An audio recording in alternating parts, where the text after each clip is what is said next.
com as ideias de diálogo colocadas no subtítulo do texto e com a ideia de que é algo que nos entra pelos olhos, é processado e só pode ser considerado uma comunicação, um conhecimento a partir da comunicação quando sai da nossa boca, nós podemos pensar num aspecto interessante da comunicação que é muito bem discutido, principalmente com o fundamento de Vygotsky. Mas também, se a gente pegar na psicanálise e principalmente na grupo-análise, na psicologia de grupo, na psicologia social, em todas essas versões, nós vamos identificar a ideia de que o nosso mundo interno ele é construído com o parâmetro do nosso mundo externo. Assim como Vygotsky fala da linguagem, primeiro externa, depois repetida, depois internalizada, nós temos dentro de outras vertentes a ideia de que nós temos um grupo interno que discute entre si as coisas da mesma forma como a gente percebe no mundo externo e a partir disso nós incorporamos esse mundo externo. Então, na verdade, quando a gente fala de diálogo e desse trânsito das ideias até conseguir ser expressada, nós estamos falando de um trânsito que acontece em dois canais. No canal cognitivo, que é o nosso entendimento, e no canal simbólico, que tem uma relação muito estreita com o emocional. Nós poderíamos falar, por exemplo, dos dois lados do cérebro também, coexistindo para poder construir uma compreensão de alguma coisa. O fato é que a visão de que nós só nos apropriamos de algo quando nós somos capazes de contrapor, de fazer um diálogo entre o que nós já sabíamos, entre o que já era conhecido e entre as questões que estão próximas e que gravitam perto de mim e que são passíveis de serem incorporadas a esse diálogo.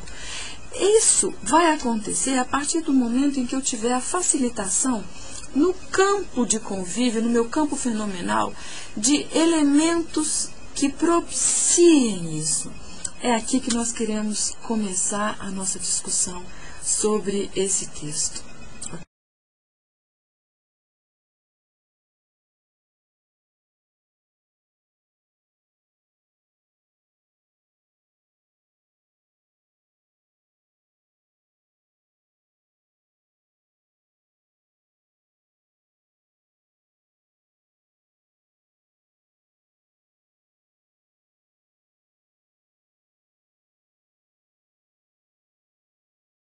Quando nós falamos de dado, nós podemos pensar que qualquer número que quantifique a quantidade de chuva que nós estamos tendo esse ano na cidade de São Paulo no mês de janeiro, por exemplo, né? Esse dado cru, ele é simplesmente um dado porque ele não significa nada para alguém que não sabe o que isso representa dentro da cidade de São Paulo, principalmente. Não é? Que não está nada preparada com uma população que não está ecologicamente educada para tratar o seu próprio lixo. Quando nós temos essas informações, quando nós sabemos de tudo que ocorre, quando nós significamos essa informação, aí sim, ela se chama informação. Não é? O conhecimento, ele tem um passo adiante disso. Porque a informação não representa nada se ela não sensibilizar a mim emocionalmente e se paralelamente a isso a minha cognição não construir uma significação nova que esteja agregando, que esteja plantada sobre um andaime que até então eu construí com o que a vida já me trouxe, com o que eu busquei até hoje. Então, é muito importante que a gente compreenda que o conhecimento, ele vai além da informação. E que para que haja o conhecimento, é preciso que o sujeito tenha uma ação. Ou seja, o conhecimento, a informação já não é passiva, a partir do momento que eu significo o dado. Mas o conhecimento, ele está além ainda, porque ele está muito mais próximo da possibilidade de agir, não é? Porque eu construí algo com a informação que eu recebi e confrontada com tudo aquilo que eu já acumulei e com o que eu também prospecto para o futuro.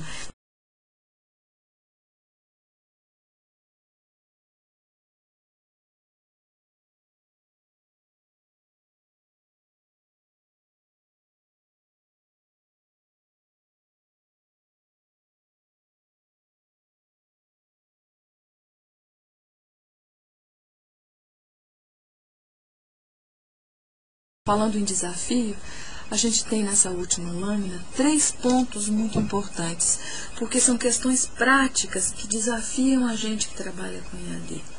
A primeira coisa que eu levantei foi a ideia de que a gente precisa de prover os alunos de informações que possam ser interpretadas. Isso significa que na escolha do material e na minha comunicação com o aluno, eu preciso me fazer entender, não é?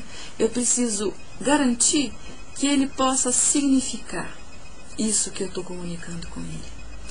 O outro ponto diz respeito à construção das tarefas, porque, na verdade, se eu tenho a comunicação que vai até ele e o possibilita de interpretar, o próximo passo disso é que ele seja desafiado, solicitado a fazer algumas coisas que desenvolvam ou ajudem com que ele desenvolva a sua capacidade de fazer conexões.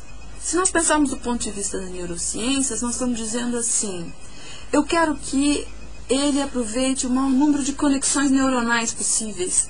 Ou, se eu disser de outro modo, do ponto de vista das teorias interacionistas, eu vou dizer, eu quero que esse aluno, que ele consiga conectar isso que eu estou dizendo com ele com coisas que vieram antes.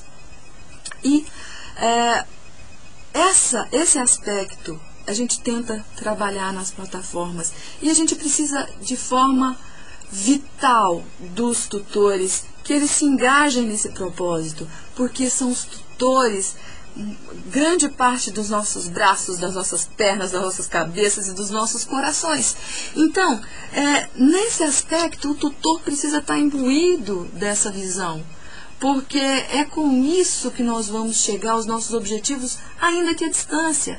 É assim que nós vamos superar isso, não é? E essa é a questão levantada no terceiro ponto, porque nós estamos falando ali de uma necessidade de interação que venha preencher uma falha, a falha da presença, a falha dessa importância que nós temos, que é do interrelacionamento desde o momento que a gente está na barriga da mãe, né? Que é esse tato, essa coisa. A psicologia tem uma ideia muito interessante, que é de sociabilidade sincrética. Você não precisa nem conversar com alguém. Se você estiver perto, ter alguém, saber que tem alguém em casa, né? A mãe está sentada fazendo um trabalho manual, a criança está brincando, a mãe deixa o trabalho, levanta e sai, a criança deixa o brinquedo e sai atrás. Por que isso acontece? Porque nós estamos nos comunicando de uma maneira que não é verbal, que não é interativa sob o ponto de vista do observador, mas que existe do ponto de vista simbólico. Então, essa falha, essa dificuldade que nós temos no ensino à distância, ela exige que a gente se supere em termos da comunicação. E nós vamos falar disso na próxima lâmina.